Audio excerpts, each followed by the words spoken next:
Halo Sobat Dunia Seribu Besar, semoga Sobat selalu diberi kesehatan, panjang umur, dan rizki yang melimpah, amin. Sebelum masuk ke alur ceritanya, jangan lupa dukung channel ini ya dengan klik subscribe, like, komen, dan share, terima kasih. Mari kita lanjutkan perjalanan, Fang Yuan. Bukaannya misterius dan tidak biasa.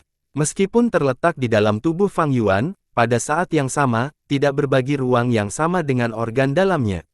Bisa dibilang itu sangat besar, namun pada saat yang sama sangat kecil. Beberapa menyebutnya prefektur ungu, beberapa menyebutnya kolam Cina. Namun banyak yang mengenalnya sebagai bukaan laut purba. Seluruh tubuhnya berbentuk bulat dan permukaannya tertutup cahaya putih yang mengalir, seperti lapisan tipis lapisan cahaya. Itu adalah lapisan cahaya dari Hop Gu yang sebelumnya meledak. Membran tipis cahaya ini menopang lubang sehingga tidak runtuh, dan di dalam lubang secara alami, laut purba. Air lautnya halus seperti cermin, menunjukkan warna biru kehijauan, namun airnya padat dan menghasilkan kilau tembaga. Hanya Master Gu peringkat 1 yang dapat membentuk esensi purba tembaga hijau ini, yang dikenal sebagai laut tembaga hijau. Ketinggian permukaan laut tidak sampai setengah dari bukaan, itu hanya hingga 44%. Ini juga merupakan batasan bakat kelas C. Setiap tetes air laut adalah esensi purba murni, mewakili kondensasi esensi, vitalitas, dan jiwa Fang Yuan. Itu juga merupakan akumulasi potensi hidupnya selama 15 tahun terakhir. Esensi purba ini digunakan oleh Gu Master untuk membesarkan Gu. Ini juga berarti bahwa mulai sekarang dan seterusnya, Fang Yuan telah secara resmi memasuki rute Master Gu peringkat 1. Sejak bukaan terbuka, tidak ada lagi Hop Gu yang memasuki tubuh Fang Yuan. Fang Yuan mengumpulkan dirinya dan merasa bahwa tekanan di hadapannya setebal dinding, dia tidak bisa lagi berjalan selangkah lagi. Sama seperti kehidupan saya sebelumnya, dia tersenyum acuh tak acuh pada hasil ini. Kamu tidak bisa melangkah lebih jauh. Tetua akademi berteriak di seberang sungai, memegang benang kecil harapan. Fang Yuan berbalik dan berjalan kembali, menjawab dengan tindakannya. Pada saat ini bahkan remaja muda mulai bereaksi. Kerumunan tiba-tiba berdengung dengan obrolan. Apa? Fang Yuan berjalan 27 langkah. Jadi dia hanya bakat kelas C. Sulit dipercaya, hanya nilai C untuk jenius seperti dia. Gangguan besar meletus dari kerumunan. Kakak, di antara mereka, Gu Yue Fang Zeng mendongak, menyaksikan dengan kaget saat Fang Yuan kembali menyeberangi sungai. Dia tidak berani mempercayainya, kakaknya sendiri hanya kelas C. Dia selalu berpikir bahwa kakak laki-lakinya akan menjadi bakat kelas A. Tidak, bukan hanya dia, bahkan bibi dan pamannya dan begitu banyak orang di antara klan juga berpikir sama. Tapi sekarang, hasilnya tiba-tiba sebaliknya. Sial, dia hanya kelas C. Kepala klan Gu Yue mengepalkan kedua tinjunya, menarik napas dalam-dalam, kekecewaan dalam suaranya. Para tetua yang menonton dari kegelapan memiliki reaksi yang beragam. Beberapa mengerutkan kening, beberapa menundukkan kepala dalam diskusi, beberapa mendongak sambil menghela nafas. Mungkinkah hasilnya salah? Bagaimana itu bisa terjadi? Metode ini akurat di luar penalaran, belum menambahkan bahwa kami menonton sepanjang waktu, bahkan menyontek itu sulit. Tapi semua tindakan dan kecerdasannya sebelumnya, bagaimana Anda menjelaskannya? Pemuda dengan kualitas laut purba yang lebih tinggi memang akan menampilkan karakteristik yang melampaui orang biasa. Seperti kecerdasan, persepsi, memori, kekuatan, kelincahan dan sebagainya. Di sisi lain, karakteristik ini tidak berarti bahwa bakat purba pasti tinggi. Semuanya akan tetap ditentukan oleh hasilnya. Mendesah, semakin besar harapanmu, semakin besar kekecewaannya. Generasi klan Gu Yue sekarang tidak lagi seperti generasi pertama. Kaus kakinya basah kuyup oleh air sedingin es dari sungai, rasa dingin menembus tulangnya. Fang Yuan berjalan dengan wajah tanpa emosi yang sama, jaraknya semakin dekat dan dekat ke kerumunan. Dia bisa dengan jelas melihat ekspresi berat tetua akademi, dan menyadari tatapan yang dilemparkan padanya dari lebih dari 100 pemuda. Tatapan ini bercampur dengan kekaguman, terkejut, cibiran, dan beberapa menikmati peristiwa yang tidak menguntungkan ini, beberapa acuh tak acuh. Itu adalah situasi yang sama, membuat Fang Yuan enggan mengingat kehidupan sebelumnya. Selama waktu itu dia merasa seolah-olah langit telah runtuh. Ketika dia menyeberangi sungai yang dingin, dia kehilangan pijakan dan jatuh, merendam seluruh tubuhnya di dalam air, merasa sangat tersesat. Tidak ada yang maju untuk membantunya berdiri. Ekspresi dan tatapan dingin yang kecewa itu seperti pisau tajam, menembus hatinya sendiri. Pikirannya dalam kekacauan, dadanya membakar kesakitan. Seolah-olah dia jatuh dari awan, jatuh ke tanah. Semakin tinggi Anda berdiri, semakin keras Anda jatuh. Tetapi dalam hidup ini, saat adegan yang sama diputar ulang, hati Fang Yuan tenang. Dia memikirkan legenda, ketika kesulitan datang, berikan hatimu kepada harapan. Dan hari ini harapan itu ada di dalam dirinya. Meskipun itu tidak besar, tetapi itu lebih baik daripada orang-orang yang sama sekali tidak memiliki bakat purba. Jika orang lain merasa kecewa, maka biarkan mereka kecewa. Apalagi yang bisa mereka lakukan? Apa hubungannya kekecewaan orang lain dengan saya? Yang paling penting adalah membawa harapan di dalam hati saya. 500 tahun hidup telah membawanya untuk memahami bahwa hal-hal menarik yang terjadi dalam kehidupan seseorang, terjadi selama proses ketika seseorang mengejar mimpinya sendiri. Tidak perlu meminta orang lain di sekitar Anda untuk tidak kecewa atau membuat mereka menyukainya. Berjalan di jalan Anda sendiri, biarkan orang lain kecewa dan tidak bahagia sesuka mereka. Menghela nafas. Tetua Akademi menghela napas dalam-dalam dan berteriak, selanjutnya, Gu Yue Fang Zeng. Tapi tidak ada jawaban yang datang. Gu Yue Fang Zeng. Tetua itu berteriak lagi, suara-suaranya bergema di dalam gua. Ah, aku di sini, aku di sini. Fang Zeng tersentak dari keterkejutannya dan berlari keluar dengan tergesa-gesa. Sayangnya dia tersandung kakinya sendiri dan jatuh, membenturkan kepalanya dengan erangan dan jatuh ke sungai. Seketika seluruh gua dipenuhi dengan tawa besar. Fang bersaudara, tidak ada yang istimewa. Kepala klan Gu Yue mengejek, merasakan semacam kebosanan yang kesal terhadap Fang Zeng. Ini sangat memalukan. Fang Zeng berjuang dan memercik ke dalam air. Dasar sungai terlalu licin, dia tidak bisa bangun dengan benar. Mencoba yang terbaik hanya membuatnya terlihat lebih bodoh dan canggung. Hatinya semakin bingung saat suara tawa memenuhi telinganya. Tapi tepat pada saat ini, dia tiba-tiba merasakan tarikan yang kuat mengangkatnya. Kepalanya akhirnya meninggalkan permukaan air dan tubuhnya menemukan keseimbangan lagi. Dia menyeka wajahnya dengan panik dan memfokuskan pandangannya. Sebenarnya kakak laki-lakinya Fang Yuan yang telah menggenggam kerahnya dan menariknya ke atas. Kakak laki-laki. Dia membuka mulutnya untuk berkata. Tapi sebaliknya dia mulai tersedak air, akhirnya memicu batuk hebat. Haha, kakak laki-laki dan adik laki-laki yang sulit dari keluarga Fang. Seseorang menertawakan tepi sungai. Tawa itu semakin keras, namun tetua akademi tidak keluar dan menghentikannya. Dia sangat mengerutkan kening, kekecewaan memenuhi hatinya. Fang Zeng benar-benar bingung apa yang harus dilakukan, dan kemudian dia mendengar saudaranya berkata kepadanya. Lanjutkan, jalan menuju masa depan akan menarik. Fang Zeng tidak bisa menahan diri untuk tidak membuka mulutnya karena terkejut. Punggung Fang Yuan menghadap ke kerumunan sehingga mereka tidak bisa melihat dengan benar, tetapi Fang Zeng bisa dengan jelas merasakan ketenangan yang terpancar dari Fang Yuan. Saat kakak laki-lakinya berbicara, sudut mulutnya sedikit terangkat, memperlihatkan senyum yang dalam dan bijaksana. Itu jelas hanya bakat kelas C, namun bagaimana kakak laki-laki bisa begitu tenang?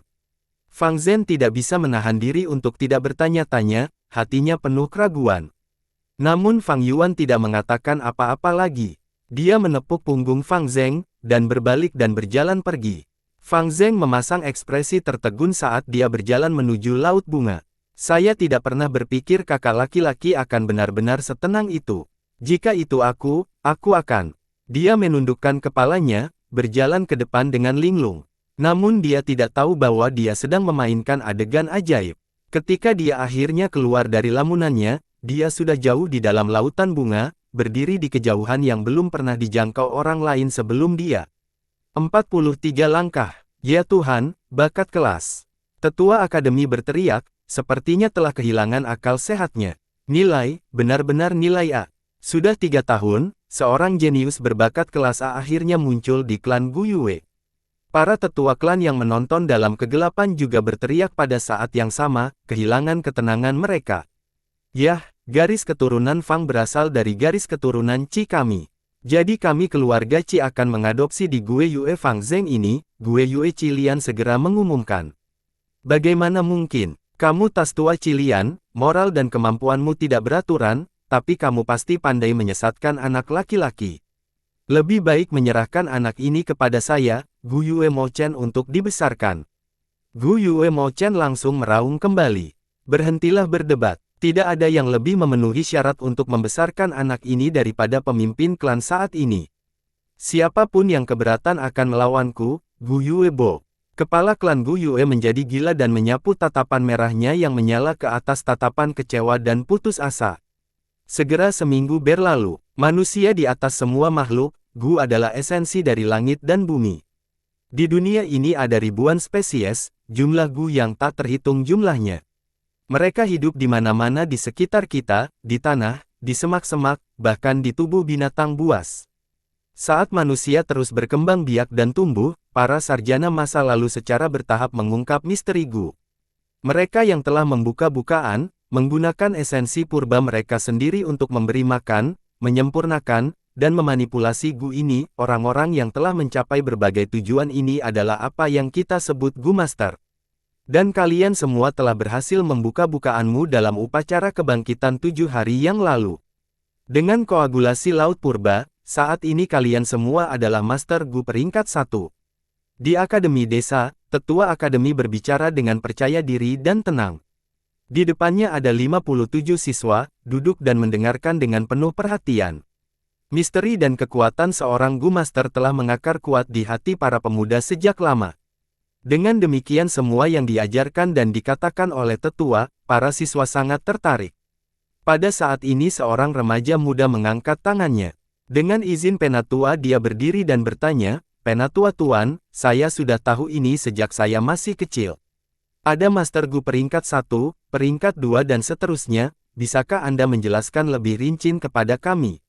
Guru Gu Yue mengangguk dan melambaikan tangannya untuk meminta pemuda itu duduk. Gu Master memiliki 9 peringkat, dari bawah ke atas, peringkat 1, peringkat 2, peringkat 3 hingga peringkat 9. Setiap peringkat dianggap sebagai alam besar, dan dibagi menjadi 4 alam kecil, tahap awal, tahap tengah, tahap atas, dan tahap puncak. Kalian semua baru saja menjadi Gu Master, jadi kalian semua adalah peringkat 1 tahap awal. Jika kalian semua bekerja keras dalam kultivasi kalian, basis kultivasi kalian secara alami akan naik ke peringkat 2, bahkan peringkat 3. Tentu saja, semakin tinggi bakat Anda, semakin besar peluang Anda untuk berpromosi. Untuk bakat kelas D, Laut Purba mengambil sekitar 2-3 lapisan bukaan, promosi tertinggi yang dapat dicapai adalah peringkat 1 hingga peringkat 2. Untuk bakat kelas C, Laut Purba adalah 4-5 lapisan bukaan. Biasanya kemajuan berhenti di peringkat 2, tetapi dengan keberuntungan sebagian kecil orang dapat naik ke tahap awal peringkat 3. Bakat kelas B memiliki lautan purba yang memakan 6-7 lapisan bukaan, mereka mampu berkultivasi ke peringkat 3, bahkan sejauh peringkat 4. Adapun bakat kelas A, Laut Purba berlimpah, dibutuhkan 8-9 lapisan aperture. Bakat semacam ini dalam diri seseorang secara alami adalah yang paling berbakat dan paling cocok untuk kultivasi Gu Master, mampu mencapai peringkat 5. Adapun Gu Master yang peringkat 6 ke atas, mereka semua adalah legenda. Saya juga tidak jelas tentang spesifiknya. Di klan Gu Yue, tidak pernah ada kemunculan Master Gu peringkat 6, tetapi Master Gu peringkat 4 dan peringkat 5 yang pernah kita miliki sebelumnya. Telinga para remaja itu semua tertusuk, mata mereka bersinar terang saat mereka mendengarkan. Banyak dari mereka tidak bisa menahan diri untuk tidak melihat Gu Yue Fang Zeng yang sedang duduk kaku di baris pertama. Bagaimanapun juga, dia adalah bakat kelas A. Mata mereka dipenuhi dengan perasaan iri dan cemburu. Pada saat yang sama ada beberapa yang menatap sudut di baris terakhir kelas. Bersandar di jendela di sudut adalah Gu Yue Fang Yuan, yang membungkuk di atas meja tidur nyenyak. "Lihat, dia masih tidur," bisik seseorang. "Dia sudah tidur terus-menerus selama seminggu, namun dia masih belum bangun." Seseorang memotong, "Masih banyak lagi. Kudengar dia begadang sepanjang malam, berkeliaran di tepi desa. Ada orang yang telah melihatnya lebih dari sekali, rupanya dia memegang toples anggur di malam hari, mabuk di luar." Untungnya beberapa tahun ini lingkungan desa telah dibersihkan, jadi lebih aman. Rekan sekolah berbisik di sana-sini, membiarkan semua jenis gosip kecil menyebar dengan cepat. Ah ya, pukulannya terlalu besar. Seseorang dipuji sebagai jenius selama bertahun-tahun tiba-tiba berakhir menjadi bakat kelas C pada akhirnya, hehe. Kalau saja itu masalahnya. Dari semua orang, adik laki-lakinya sendiri dinyatakan dengan nilai A, saat ini menjadi pusat perhatian, menikmati perlakuan terbaik. Adik laki-laki itu membubung ke langit, sementara kakak laki-laki jatuh ke tanah, tut-tut. Saat diskusi di antara para siswa semakin keras, alis tetua akademi itu semakin dalam menjadi cemberut. Di seluruh kelas semua remaja duduk dengan hormat, menunjukkan kemeriahannya. Ini membuat Fang Yuan yang sedang tidur di mejanya sangat menonjol sehingga menyakiti mata. Sudah seminggu, namun dia masih sangat putus asa. Awalnya aku pasti salah kaprah dengannya, bagaimana mungkin orang seperti ini jenius? Tetua itu berpikir dengan tidak puas. Dia telah berbicara berkali-kali dengan Fang Yuan tentang masalah ini, tetapi tidak berpengaruh, Fang Yuan masih melakukan apapun yang dia suka. Dia akan tidur di setiap kelas, membuat penatua yang bertanggung jawab mengajar mengalami sakit kepala yang sangat frustrasi. Lupakan saja, dia hanya kelas C. Jika dia bahkan tidak bisa menahan pukulan semacam ini, memupuknya dengan temperamen seperti itu hanya akan berakhir dengan membuang-buang sumber daya klan. Tidak ada hal baik yang akan keluar darinya. Hati tetua itu dipenuhi dengan kekecewaan terhadap Fang Yuan. Fang Yuan hanya kelas C, dibandingkan dengan adik laki-lakinya Fang Zheng yang merupakan bakat kelas A, sekarang ini adalah seseorang yang layak untuk klan menghabiskan banyak upaya untuk membesarkan. Sementara tetua akademi memikirkan semua ini, dia juga menjawab pertanyaan terbaru. Dalam sejarah klan, ada banyak tuan yang kuat. Untuk master peringkat 5 ada 2. Salah satunya adalah kepala klan generasi pertama, leluhur kita. Dialah yang mendirikan desa Guyue. Yang lain adalah kepala klan keempat. Dia memiliki bakat yang luar biasa, dan berhasil berkultivasi sampai ke ranah master Gu peringkat 5. Jika bukan karena serangan diam-diam biksu anggur bunga iblis tak tahu malu yang tercela itu, dia mungkin bisa mencapai peringkat 6, tapi siapa tahu. Saat dia mengatakan ini, dia menghela nafas dalam-dalam. Di bawah peron, para pemuda mulai berteriak marah. Itu semua karena biksu anggur bunga itu, dia terlalu jahat dan licik. Sayang sekali pemimpin klan keempat kita berhati lembut dan baik hati, dan meninggal di usia muda. Kalau saja aku lahir beberapa ratus tahun sebelumnya. Jika aku melihat iblis itu, aku akan merobek wajahnya yang jelek. Kepala klan keempat dan kisah biksu anggur bunga adalah sesuatu yang diketahui oleh seluruh klan Guyue. Biksu anggur bunga juga merupakan master Gu peringkat 5, terkenal di antara faksi iblis pada masanya selama bertahun-tahun sebagai pencuri bunga besar. Beberapa ratus tahun yang lalu dia melakukan perjalanan ke Gunung King Mao. Dia berusaha melakukan kejahatan di desa Guyue, tetapi pada akhirnya ditemukan oleh pemimpin klan generasi keempat. Setelah pertempuran besar yang mengguncang bumi, biksu anggur bunga dipukuli sampai-sampai dia harus memohon belas kasihan dengan berlututnya. Kepala klan keempat berbelas kasihan dan baik hati, berniat untuk menyelamatkan nyawanya. Namun biksu kedipan bunga tiba-tiba melancarkan serangan diam-diam, berhasil menimbulkan luka berat pada kepala klan keempat. Kepala klan itu marah, membunuh biksu anggur bunga di tempat. Namun luka beratnya tidak dapat disembuhkan dan dengan demikian, dia meninggal. Oleh karena itu, di hati klan Guyue, kepala klan generasi keempat adalah pahlawan hebat yang mengorbankan hidupnya untuk desa. Biksu anggur bunga Hu, terbangun oleh obrolan kelas yang bising, Fang Yuan membuka matanya yang mengantuk. Dia meregangkan tubuhnya dan berpikir dengan kebencian di dalam hatinya, biksu anggur bunga ini, di mana dia mati? Mengapa saya masih tidak dapat menemukan warisannya setelah mencari di sekitar seluruh desa? Dalam ingatannya, ada seorang gumaster dari klan yang patah hati dan mulai banyak minum. Sekitar 2 bulan kemudian dari sekarang, pria itu mabuk berat saat dia berbaring di luar desa. Aroma anggurnya yang berat tanpa sadar menarik cacing minuman keras. Gumaster sangat gembira, sepenuhnya berniat menangkapnya. Cacing minuman keras buru-buru melarikan diri, dan saat Master Gu mengejarnya, dia mengikuti jejak cacing minuman keras dan menemukan pintu masuk lubang bawah tanah dan masuk. Cacing minuman keras adalah jenis gu yang sangat berharga dan mahal. Gu Master yang setengah mabuk memutuskan untuk mengambil risiko dan memasuki lubang, menemukan dirinya di gua bawah tanah rahasia. Setelah itu dia menemukan tulang biksu anggur bunga dan warisan yang dia tinggalkan. Ketika Master Gu kembali ke desa, dia melaporkan penemuannya dan segera menyebabkan kegemparan besar di antara seluruh klan. Kemudian Gu Master itu mendapat banyak manfaat darinya. Basis kultivasinya tiba-tiba menjadi luar biasa. Kekasihnya yang pernah meninggalkannya sebelumnya tertarik padanya lagi, dan dia menjadi pembicaraan klan untuk sementara waktu. Sayangnya saya hanya mendengar sedikit tentang berita ini, jadi saya tidak tahu di mana lokasi yang tepat. Itu tidak seperti saya tahu saya akan terlahir kembali sampai hari ini. Biksu anggur bunga, kemana kamu mati? Beberapa hari ini dia telah membeli banyak anggur, berkeliaran di sekitar desa segera setelah malam tiba. Dia ingin menggunakan aroma minuman keras untuk menarik cacing minuman keras.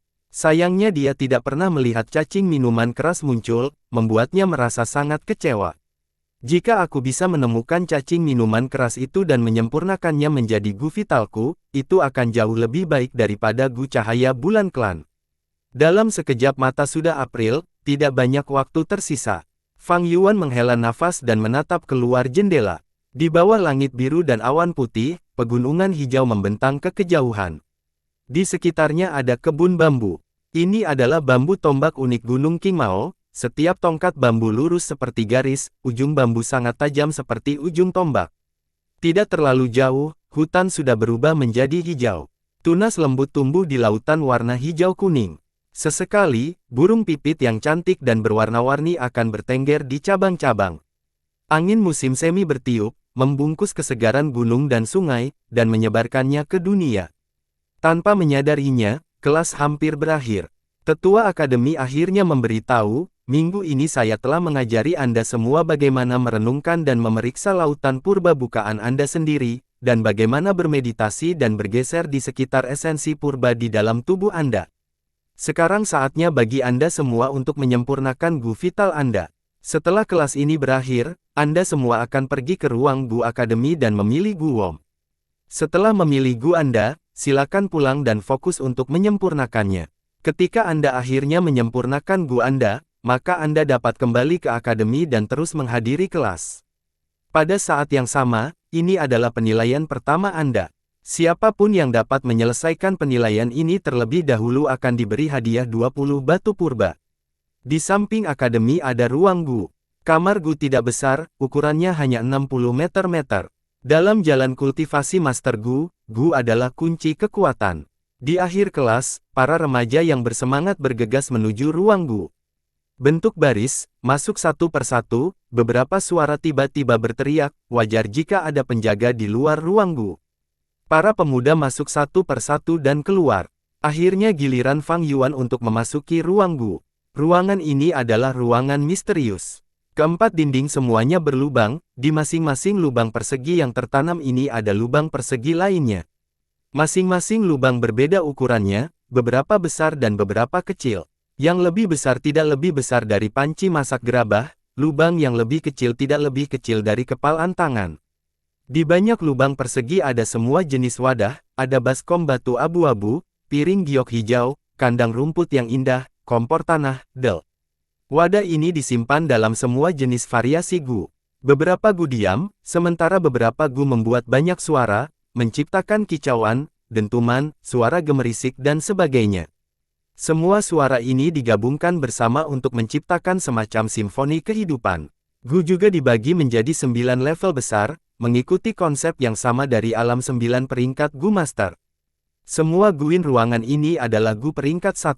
Fang Yuan melihat sekeliling, segera menyadari hal ini. Secara umum, Master Gu peringkat 1 hanya dapat menggunakan peringkat 1 Gu. Jika mereka menggunakan Gu tingkat yang lebih tinggi, para Master ini harus membayar harga yang sangat mahal. Selain itu, Gu perlu diberi makan. Tingginya biaya memberi makan Gu. Tingkat tinggi seringkali bukan sesuatu yang mampu dibeli oleh Gu Master dengan peringkat lebih rendah. Jadi bagi Gu Master yang merupakan pendatang baru, mereka akan selalu memilih cacing Gu peringkat 1 sebagai Gu halus pertama mereka kecuali dalam situasi khusus. Ada arti penting yang besar bagi Gu pertama yang disempurnakan oleh Master Gu, itu akan menjadi Gu vital mereka, menghubungkan kehidupan mereka bersama-sama. Jika mati, Master Gu akan menderita pukulan telak. Sayangnya, keinginan awalku adalah untuk mendapatkan cacing minuman keras biksu anggur bunga dan menyempurnakannya sebagai Gu vitalku. Tapi saat ini masih belum ada petunjuk dalam pencarian saya untuk kerangka biksu anggur bunga. Saya bahkan tidak tahu kapan saya dapat menemukannya, atau kapan orang lain menemukannya. Hanya untuk aman, aku akan memilih Moonlight Gu dulu. Fang Yuan menghela nafas dalam hati saat dia berjalan lurus di sepanjang dinding di sebelah kirinya. Salah satu lapisan atas lubang di dinding ini memiliki deretan lempengan perak. Di setiap piring ada Gu. Gu ini kristal dan berbentuk seperti bulan sabit, itu seperti sepotong kuarsa biru. Dengan latar belakang piring perak, Gu mengeluarkan perasaan tenang dan indah.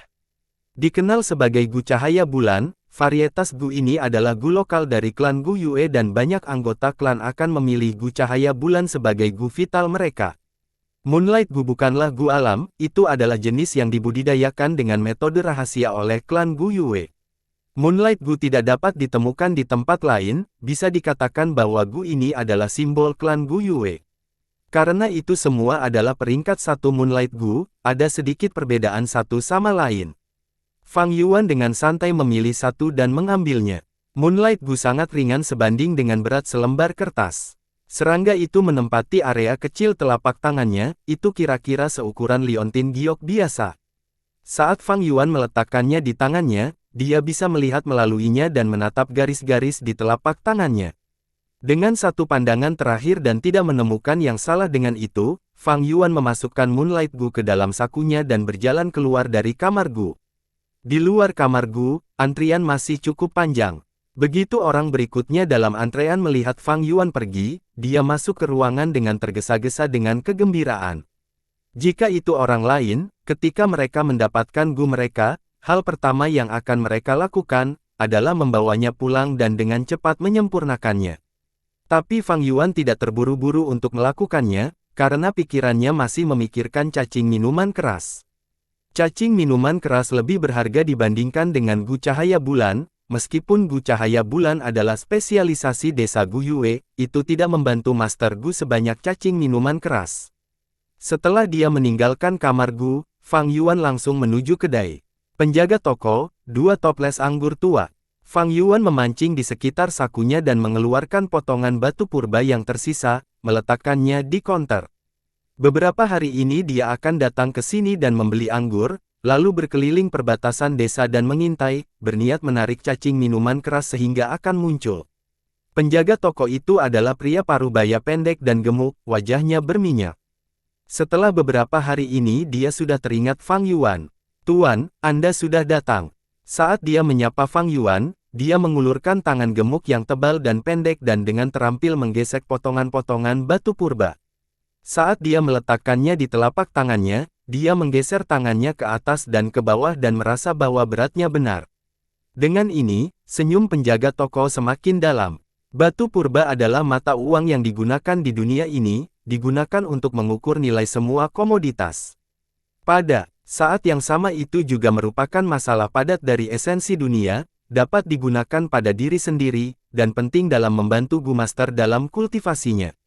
Karena memiliki atribut moneter serta sifat yang dapat digunakan, itu mirip dengan emas di bumi. Bumi memiliki sistem standar mata uang emas, dan di dunia ini digantikan dengan batu purba. Dibandingkan dengan emas, daya beli batu purba bahkan lebih mencengangkan. Namun dengan pengeluaran Fang Yuan yang terus berlanjut seperti ini, tidak peduli berapa banyak batu purba yang dia miliki, itu tidak akan cukup. 2 toples anggur setiap hari, dan sudah 7 hari penuh. Tabungan awal yang saya miliki sudah hampir semuanya habis. Fang Yuan sedikit mengernyit saat dia berjalan keluar dari kedai dengan 2 toples anggur. Begitu seseorang menjadi Master Gu, dia akan dapat mengekstrak esensi purba langsung dari batu purba untuk mengisi kembali laut purba di bukaannya. Jadi bagi Master Gu, batu purba bukan hanya bentuk mata uang, tetapi juga suplemen dalam kultivasinya. Dengan batu purba yang cukup, tingkat kultivasi akan meningkat pesat, ini dapat menutupi kerugian mereka yang memiliki tingkat bakat yang lebih rendah. Aku tidak akan memiliki batu purba untuk membeli anggur lagi besok, namun cacing minuman keras tidak ingin muncul. Apakah aku benar-benar harus mengambil gu cahaya bulan dan menyempurnakannya sebagai gu vitalku? Fang Yuan merasa agak tidak puas. Saat dia berjalan dengan 2 toples anggur di tangannya, dia mulai bertanya-tanya. Tetua Akademi berkata, orang pertama yang berhasil menyempurnakan gu vitalnya akan mendapatkan hadiah 20 batu purba. Saat ini saya kira banyak dari mereka berada di rumah mencoba yang terbaik untuk menyempurnakan gu mereka dan bersaing untuk posisi pertama. Sayang sekali, menyempurnakan gu vital lebih merupakan ujian bakat seseorang. Mereka yang memiliki bakat purba yang lebih baik akan memiliki keuntungan yang lebih baik. Dengan bakat kelas C saya, tanpa sarana khusus saya sama sekali tidak memiliki peluang untuk menang. Pada saat inilah, suara Gu Yue Fang Zeng memanggilnya dari belakang. Kakak, kamu benar-benar pergi ke kedai dan membeli alkohol. Ikuti aku, bibi dan paman ingin melihatmu. Fang Yuan berhenti di jalurnya dan berbalik. Dia menemukan adik laki-lakinya tidak lagi seperti sebelumnya, selalu menundukkan kepalanya saat dia berbicara. Saat ini kedua bersaudara itu saling menatap secara langsung. Embusan angin bertiup, mengangkat rambut pendek kakak laki-laki yang berantakan, ujung bawah jubah adik laki-laki itu berdesir-desir. Hanya dalam waktu singkat 1 bulan telah berlalu, namun manusia berubah. Seminggu setelah upacara kebangkitan, perubahan besar datang pada kakak laki-laki dan adik laki-laki. Kakak laki-laki Fang Yuan jatuh dari awan, gelar jenius dihancurkan tanpa ampun. Dan adik laki-laki itu mulai mekar dengan cahaya, perlahan naik seperti bintang baru. Bagi adik laki-laki Fang Zeng, perubahan semacam ini mengguncang dunianya. Dia akhirnya merasakan perasaan yang dulu dimiliki kakak laki-lakinya, perasaan orang-orang yang menaruh harapan mereka padanya, perasaan ketika orang menggunakan tatapan iri dan cemburu untuk menatapnya. Dia merasa seperti tiba-tiba diseret keluar dari sudut gelap dan ditempatkan ke surga yang dipenuhi cahaya. Setiap hari ketika dia bangun, dia merasa seperti sedang bermimpi yang sangat manis. Perbedaan bagaimana dia diperlakukan dari dulu dan sekarang seperti siang dan malam, membuatnya agak tidak dapat mempercayai kenyataannya bahkan sampai sekarang, tetapi pada saat yang sama juga sangat tidak terbiasa dengannya. Sulit untuk beradaptasi. Dalam waktu singkat dari tidak dikenal oleh seseorang yang diawasi dengan ketat, orang-orang menunjuk ke arahnya sepanjang waktu.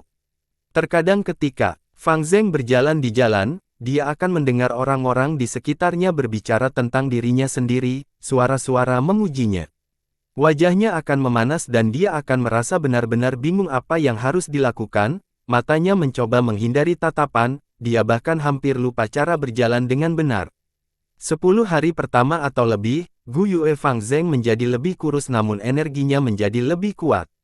Dari lubuk hatinya, sesuatu yang disebut kepercayaan diri mulai terwujud. Inilah yang selalu dirasakan kakak laki-laki sebelumnya, betapa indah dan menyakitkannya pada saat yang bersamaan. Dia tidak bisa berhenti memikirkan kakak laki-lakinya Gu Yue Fang Yuan, menghadapi perhatian dan diskusi seperti itu, bagaimana kakak laki-lakinya menghadapinya. Dia tanpa sadar mulai meniru Fang Yuan, berpura-pura terlihat tanpa ekspresi sepanjang waktu, tetapi dengan cepat menemukan bahwa dia tidak cocok untuk gaya semacam ini. Terkadang selama kelas, teriakan seorang gadis dapat dengan mudah membuatnya berwajah merah. Di jalan, semua godaan dari wanita yang lebih tua bahkan menyebabkan dia melarikan diri dengan tergesa-gesa berkali-kali. Dia seperti balita yang belajar berjalan, tersandung dan jatuh saat dia mencoba membiasakan diri dengan kehidupan barunya. Selama seluruh proses ini, dia tidak dapat menghindari mendengar tentang kakak laki-lakinya, jatuh ke dalam depresi, menjadi pemabuk, tidak pulang di malam hari, tidur nyenyak di kelas. Dia merasa sangat terkejut dengan ini. Kakak laki-lakinya sendiri, yang pernah menjadi entitas yang kuat dan dipuji sebagai makhluk jenius yang hebat, tiba-tiba menjadi seperti ini. Tapi perlahan-lahan dia mulai mengerti. Kakak laki-lakinya juga pria normal. Menghadapi kemunduran dan pukulan besar semacam ini akan membuat siapapun mengalami depresi. Seiring dengan pemahaman ini, Fang Zeng diam-diam merasakan kebahagiaan yang tak terlukiskan di dalam. Perasaan ini adalah sesuatu yang sangat tidak mau dia akui, namun itu pasti ada. Kakak laki-lakinya yang dipuji sebagai jenius dan selalu menutupinya dalam bayang-bayang, bertindak begitu tertekan dan putus asa sekarang. Dari sudut terbalik, itu adalah kesaksian pertumbuhannya sendiri, bukan? Dia adalah yang luar biasa, ini adalah kebenaran yang sebenarnya. Oleh karena itu ketika dia melihat Fang Yuan memegang toples anggur, rambutnya berantakan dan pakaiannya tidak rapi, Gu Yue Fang Zeng merasa lega, napasnya juga menjadi jauh lebih mudah. Tapi dia berkata, "Kakak, kamu harus berhenti minum, kamu tidak bisa terus seperti ini. Kamu tidak tahu betapa khawatirnya orang-orang yang peduli padamu, kamu harus bangun." Fang Yuan tidak beremosi, dia tidak mengatakan apa-apa. Kedua bersaudara itu saling menatap. Mata adik laki-laki Gu Yue Fang Zeng bersinar, memberikan perasaan yang tajam dan tajam. Dan dua bola kakak laki-laki Gu Yue Fang Yuan berwarna hitam tua, samar-samar menyerupai kolam kuno yang dalam. Mata ini tidak bisa membantu tetapi membuat Fang Zeng merasakan penindasan yang aneh. Tidak lama setelah itu, dia tanpa sadar mengalihkan pandangannya dan melihat ke tempat lain. Tetapi ketika dia menyadarinya, dia tiba-tiba merasakan kemarahan yang meningkat. Itu adalah kemarahan yang diarahkan pada dirinya sendiri. Ada apa denganmu? Bahkan tidak bisa mengumpulkan keberanian untuk melihat langsung ke kakak laki-laki Anda. Saya telah berubah, saya telah benar-benar berubah. Dengan pikiran ini, matanya mengalihkan ketajaman mereka ke belakang dan dia mengarahkan pandangannya ke saudaranya lagi. Tapi Fang Yuan sudah tidak menatapnya. Memegang sebotol anggur di masing-masing tangan, dia berjalan melewati Fang Zeng dan berkata dengan suara tumpul, "Apalagi yang kamu kapot? Ayo pergi." Napas Fang Zeng menjadi bingung, kekuatan yang menumpuk di dalam hatinya tidak lagi bisa dilepaskan. Hal ini membuatnya mengalami depresi yang sulit dijelaskan. Melihat kakak laki-lakinya telah berjalan jauh di depan, dia hanya bisa mempercepat langkahnya untuk mengejar. Tapi kali ini kepalanya tidak lagi menunduk, tetapi bangkit untuk bertemu dengan matahari. Tatapannya tertuju pada kakinya sendiri yang menginjak bayangan kakak laki-lakinya Fang Yuan. Matahari terbenam adalah rona merah yang terbenam di timur. Langit masih cerah, tetapi semuanya tampak tertutup warna abu-abu. Menghadap ke jendela, pegunungan di kejauhan secara bertahap menarik ke arah warna hitam tebal. Cahaya di ruang tamu redup. Bibi dan paman duduk tinggi di kursi mereka, wajah mereka diselimuti bayangan, ekspresi mereka sulit dibedakan. Saat dia melihat Fang Yuan membawa dua toples anggur, alis paman Gu Yue Dongtu-nya terpelintir menjadi simpul. Dia membuka mulutnya dan berbicara, "Dalam sekejap mata, kalian berdua berusia 15 tahun sekarang. Karena kalian berdua memiliki bakat seorang Gu Master, terutama Fang Zeng, bibimu dan aku bangga pada kalian berdua. Saya akan memberi Anda berdua 6 potong batu purba, ambillah. Memurnikan Gu Anda menghabiskan banyak esensi purba, jadi Anda akan membutuhkan batu purba ini." Saat dia mengatakan ini, beberapa pelayan datang dan memberikan Fang Yuan dan Fang Zeng masing-masing tas kecil.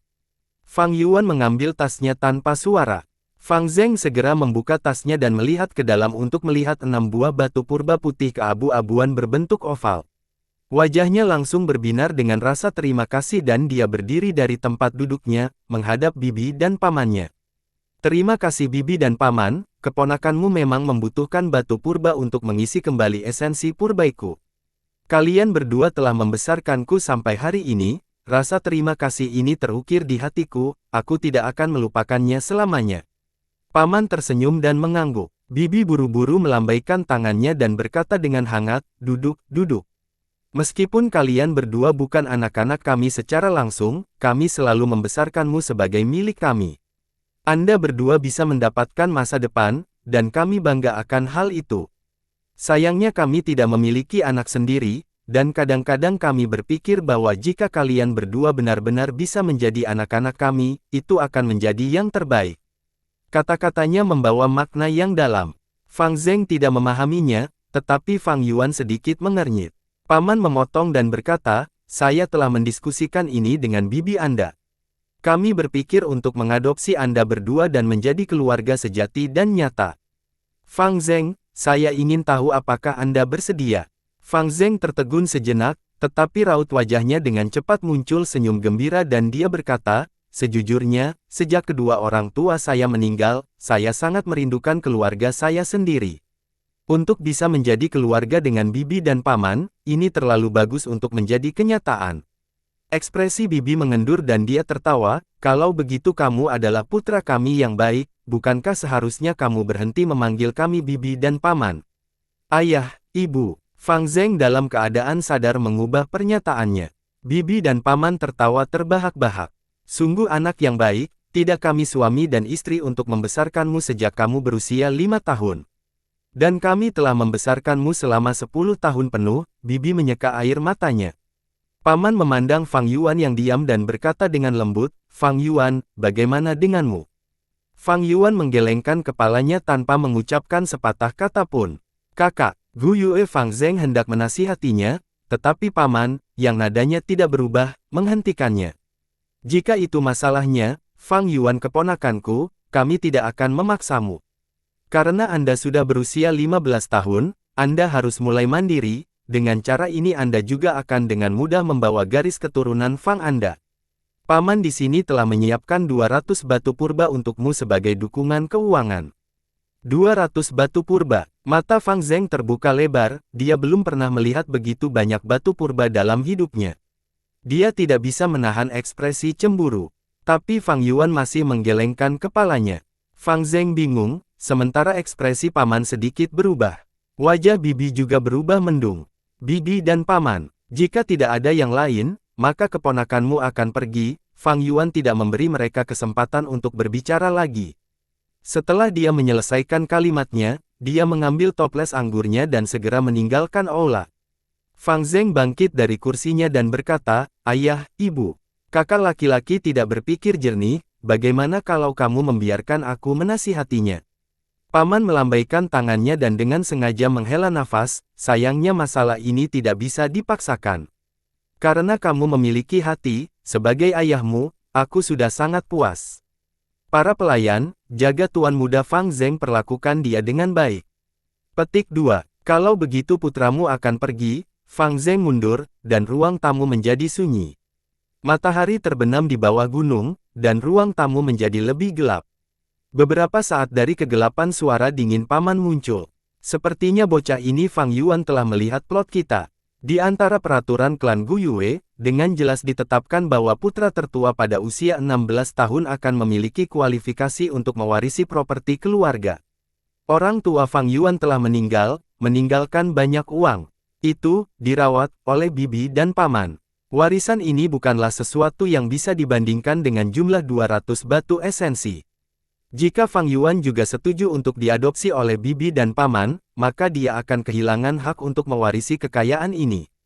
Jika Fang Yuan pada usia 15 tahun ini memutuskan untuk merdeka, dia juga tidak akan mematuhi peraturan klan. Untungnya kami berhasil memenangkan Fang Zeng, dan Fang Yuan hanya memiliki bakat kelas C. Paman menghela nafas, merasa gembira. Kalau begitu suamiku, jika Fang Yuan memutuskan untuk mandiri pada usia 16 tahun, apa yang harus kita lakukan? Nada suara bibi histeris saat dia memikirkan warisan. Karena dia bertindak tidak disiplin, maka dia tidak bisa menyalahkan kita.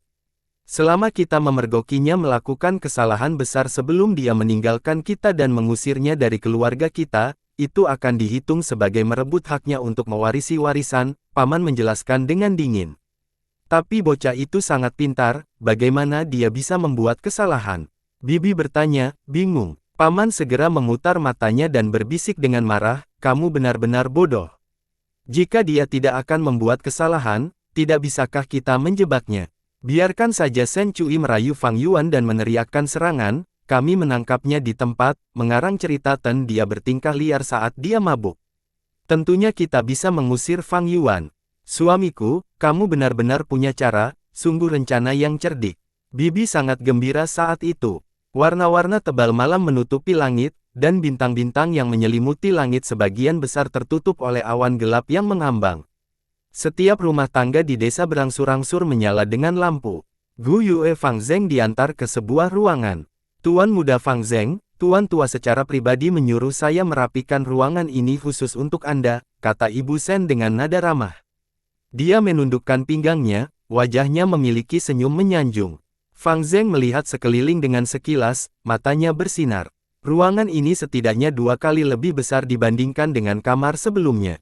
Bagian tengah ruangan adalah tempat tidur yang luas. Di samping jendela ada meja rosewood dengan 1 set tinta dan kertas yang halus. Dindingnya dihiasi dengan ornamen yang indah, dan di bawah kakinya bukan lantai biasa, tetapi ditutupi dengan lapisan karpet buatan tangan yang lembut. Dari masa kecilnya hingga sekarang, Fang Zeng tidak pernah tinggal di ruangan seperti itu. Dia segera menganggukkan kepalanya terus-menerus dan berkata, "Ini sangat bagus, benar-benar tidak buruk, terima kasih Ibu Sen." Ibu Sen adalah orang yang paling dihargai bibi dan paman, dia bertanggung jawab atas semua budak di rumah itu dan merupakan pengurus rumah tangga yang sesuai dengan reputasinya. Gadis Sen Cui yang melayani Fang Yuan adalah putrinya. Ibu Sen tertawa, "Saya tidak pantas mendapatkan rasa terima kasih Tuan Muda, itu adalah tugas saya, tugas saya. Tuan Muda, jangan ragu untuk makan enak dan tidur nyenyak. Apapun yang Anda inginkan, cukup goyangkan bel di samping tempat tidur Anda, seseorang akan segera melayani Anda.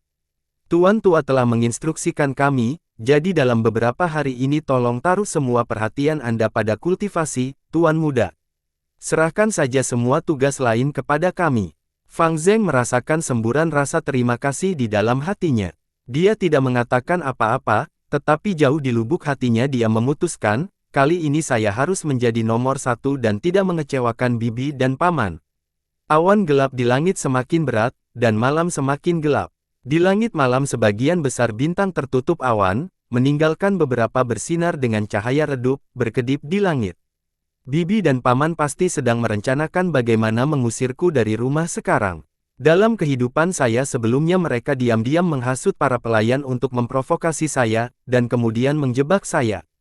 Kemudian mereka mengusir saya dari keluarga, saya ingin tahu apakah akan ada perubahan dalam hidup ini. Fang Yuan mencibir di dalam hatinya saat dia berjalan di sepanjang jalan. Dia sudah lama melihat dengan jelas warna asli dari bibi dan pamannya.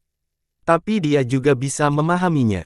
Manusia akan membuang nyawa mereka untuk mengejar kekayaan. Tidak peduli apakah di bumi atau di dunia ini, akan selalu ada banyak orang yang bersedia menginjak-injak kekerabatan, persahabatan dan cinta untuk kepentingan dan keuntungan pribadi mereka sendiri. Sebenarnya kekerabatan tidak ada. Pada awalnya ketika bibi dan paman menerima Fang Yuan dan Fang Zeng, satu-satunya tujuan mereka adalah mencari warisan. Hanya saja kedua bersaudara itu berulang kali tidak terduga. Semua hal sulit sebelum menjadi mudah. Bagi saya ini lebih dari itu. Pertama, saya tidak memiliki bakat yang luar biasa. Kedua, saya tidak memiliki perawatan seorang guru. Ini setara dengan membesarkan keluarga dari nol, tetapi dengan warisan orang tua saya itu bisa dikatakan sebagai keuntungan besar bagi saya. Di kehidupan saya sebelumnya, bibi dan paman mencuri warisan, dan karena itu saya harus membuang 2 tahun penuh untuk dapat berkultivasi ke tahap puncak peringkat 1. Dalam hidup ini saya tidak mampu membuat kesalahan yang sama. Fang Yuan merenung dalam benaknya saat dia berjalan. Alih-alih tinggal di rumah, dia memegang 2 toples anggur dan berjalan menuju pinggiran desa. Malam semakin dalam dan awan gelap mengaburkan cahaya bintang, angin gunung bertiup, tumbuh lebih kuat secara bertahap. Hujan gunung akan datang. Tapi dia masih harus mencari, untuk mendapatkan warisan orang tuanya, dia harus menunggu sampai dia berusia 16 tahun. Dan harta karun biksu anggur bunga adalah satu-satunya hal yang bisa dia dapatkan dalam jangka pendek. Tidak banyak orang di jalanan. Rumah-rumah di sepanjang jalan menunjukkan cahaya redup. Beberapa sampah kecil dan dedaunan tertiup angin, melayang-layang. Pakaian tipis Fang Yuan tidak bisa menghentikan angin gunung, dan dia tidak bisa menahan perasaan dingin. Dia hanya membuka toples anggur, minum seteguk kecil anggur. Meskipun itu adalah anggur keruh, tetapi setelah menelannya dia merasakan perasaan hangat muncul. Ini adalah pertama kalinya dia benar-benar minum anggur dalam beberapa hari ini. Semakin jauh dia berjalan keluar desa, semakin kecil rumah-rumah di samping jalan, dan semakin redup lampunya. Di depannya bahkan lebih gelap. Angin bertiup kencang ke hutan pegunungan, cabang-cabang bergoyang di malam hari, membuat suara siulan yang terdengar seperti kawanan binatang buas yang mengaum. Langkah Fang Yuan tidak melambat. Dia berjalan keluar dari pintu masuk besar desa dan keluar ke dalam kegelapan, melangkah lebih jauh saat dia berjalan. Dan di belakangnya ada cahaya terang dan cemerlang dari puluhan ribu rumah. Dalam lampu ini ada sudut yang hangat. Adik laki-laki Fang Zheng sedang duduk di mejanya, meninjau catatan yang telah dia catat selama kelas. Lampu di rumah bersinar terang, dinding dan kokoh menghalangi angin dingin. Di samping tangannya ada secangkir teh ginseng hangat, uap naik dari cangkir. Tuan muda Fang Zheng, air mandi panas telah disiapkan untukmu. Di luar pintu, suara Shen Cui melayang dengan lembut. Hati Fang Zheng tersentak. Kalau begitu tolong bawakan. Shen Cui masuk ke kamar dengan pinggang tertunduk, ekspresinya senang. Pelayan Anda menyapa Tuan muda. Matanya mengirim pandangan asmara ke arah Fang Zheng. Fang Yuan hanyalah bakat kelas C, tetapi Fang Zheng adalah bakat kelas A. Untuk bisa menghubunginya, benar-benar keberuntungan terbesar. Piter-pater, tetesan hujan besar dan lebat jatuh ke tanah, menghantam atap rumah bambu yang hijau, membuat suara rapuh.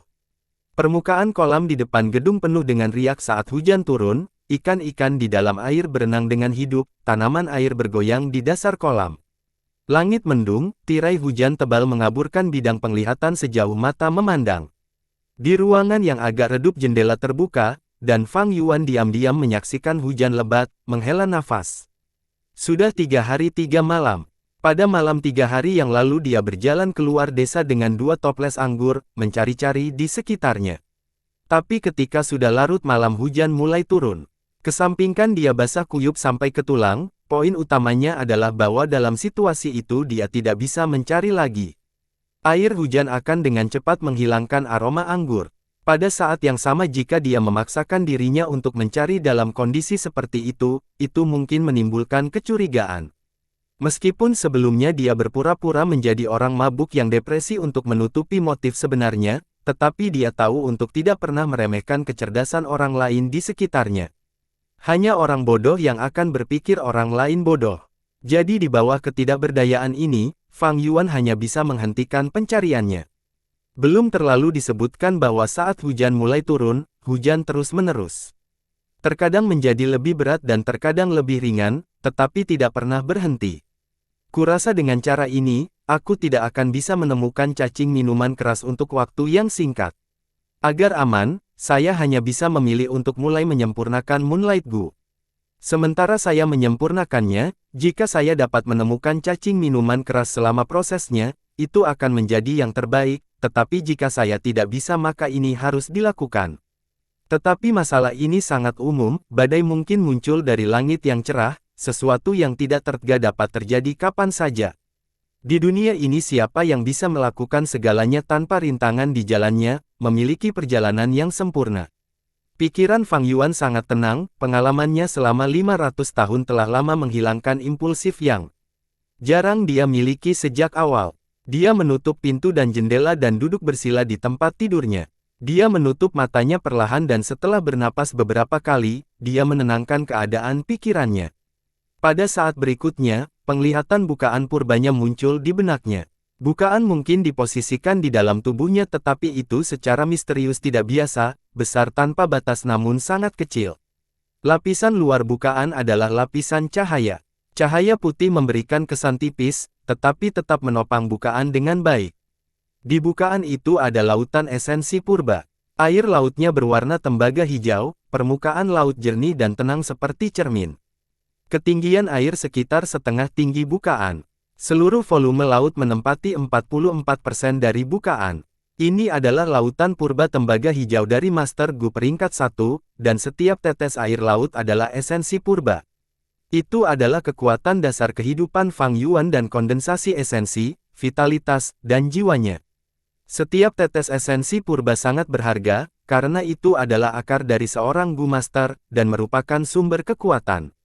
Master Gu perlu mengandalkan esensi purba untuk menyempurnakan dan menggunakan Gu. Saat dia menarik pikirannya dari laut purba, Fang Yuan membuka matanya mengambil Moonlight Gu. Moonlight Gu diam-diam duduk di tengah telapak tangannya, menyerupai bulan biru melengkung, kecil dan kristal. Dengan pemikiran sederhana, laut purba di bukaannya jatuh dan semburan esensi purba pecah dari permukaan laut dan dipindahkan keluar dari tubuh, akhirnya bergegas ke Moonlight Gu. Moonlight Gu tiba-tiba memancar dengan ganas dalam cahaya biru, sedikit gemetar di telapak tangan Fang Yuan, menahan masuknya esensi purba. Gu adalah esensi langit dan bumi, membawa rahasia dunia, pembawa hukum alam. Mereka adalah makhluk hidup yang hidup bebas di bawah langit, masing-masing dilahirkan dengan keinginannya sendiri. Saat ini dengan Fang Yuan mencoba menyempurnakannya, itu berarti menghapus keinginannya. Merasakan bahaya yang membayangi, Moonlight Gu secara alami melawan. Proses pemurnian adalah proses yang sangat sulit. Moonlight Gu seperti bulan sabit melengkung. Saat esensi purba tembaga hijau mengalir ke bulan sabit, kedua ujung runcing bulan sabit berubah menjadi hijau. Perlahan esensi tembaga hijau ini mulai menyebar ke tengah bulan sabit. Dalam waktu kurang dari 3 menit, wajah Fang Yuan menjadi pucat. Volume besar esensi purba terus mengalir ke Moonlight Gu, membuatnya merasakan kelemahan yang dengan cepat menyerang hatinya. 1%, 2%, 3%, 8%, 9%, 10%. 10 menit kemudian, Laut Purba Fang Yuan telah menghabiskan 10% esensi purba. Namun di permukaan Moonlight Gu kristal biru, titik-titik esensi tembaga hijau di kedua ujung bulan sabit hanya mengembang area kecil ke arah tengah. Perlawanan Moonlight Gu sangat kuat. Untungnya Fang Yuan telah mengantisipasi ini sebelumnya dan tidak merasa terkejut. Dia bertahan dan menuangkan lebih banyak esensi ke dalam Moonlight Gu. 1%, 2%, 3%. Setelah 20 menit lagi, Laut Purba di tubuh Fang Yuan hanya tersisa 14%. Esensi tembaga hijau pada Moonlight Gu telah sedikit mengembang, dua ujung esensi hijau bertambah menutupi permukaan Moonlight Gu sekitar 1/12. Sisa permukaan Moonlight Gu masih berwarna asli biru muda. Memurnikan Gu sangat sulit, Fang Yuan menghela nafas saat dia melihatnya. Dia mematahkan masuknya esensi purba, menghentikan proses pemurnian. Sampai sekarang, dia telah memurnikan selama setengah jam, Laut Purba di bukaannya menghabiskan lebih dari setengahnya, dengan hanya 14% esensi purba yang tersisa. Dan Moonlight Gu hanya disempurnakan oleh 1/12 darinya. Lebih buruk lagi, Moonlight Gu masih memancarkan lingkaran biru samarnya. Meskipun Fang Yuan telah berhenti memurnikan, Moonlight Gu tidak berhenti melawan, itu masih mengusir. Esensi purba tembaga hijau Fang Yuan. Fang Yuan dapat dengan jelas merasakan bahwa esensi purba yang dia tuangkan ke dalam Moonlight Gu sedang didorong keluar, sedikit demi sedikit oleh Moonlight Gu keluar dari tubuhnya. Di permukaannya, esensi tembaga hijau di dua ujung bulan sabit bulan perlahan menyusut. Berdasarkan kecepatan pengurangan ini, dalam waktu sekitar 6 jam kemudian Moonlight Gu akan dapat sepenuhnya mengeluarkan semua esensi purba Fang Yuan. Pada saat itu ketika dia perlu menyempurnakan Gu ini, tidak ada bedanya dengan memulai dari awal lagi. Setiap kali saat menyempurnakan Gu, itu seperti pertarungan antara dua pasukan, pertempuran perang posisi, atau perang gesekan. Meskipun aku menyempurnakan 1/12 dari Gu, aku menyia-nyiakan 3/4 dari esensi purbaiku. Saat memurnikan Gu, seorang Master Gu harus mengisi kembali lautan purbanya sambil terus terlibat dalam proses penyempurnaan, mengkonsolidasikan kemenangannya. Penyempurnaan seorang Guis adalah ujian keterampilan seseorang dalam menggeser esensi purbanya dan kesabaran pertempuran yang bertahan lama. Fang Yuan mengeluarkan sepotong batu purba dari kantong uangnya saat dia merenung. Seorang Gu Master memiliki dua cara untuk mengisi kembali esensi purba yang dikonsumsi. Cara pertama adalah pemulihan alami.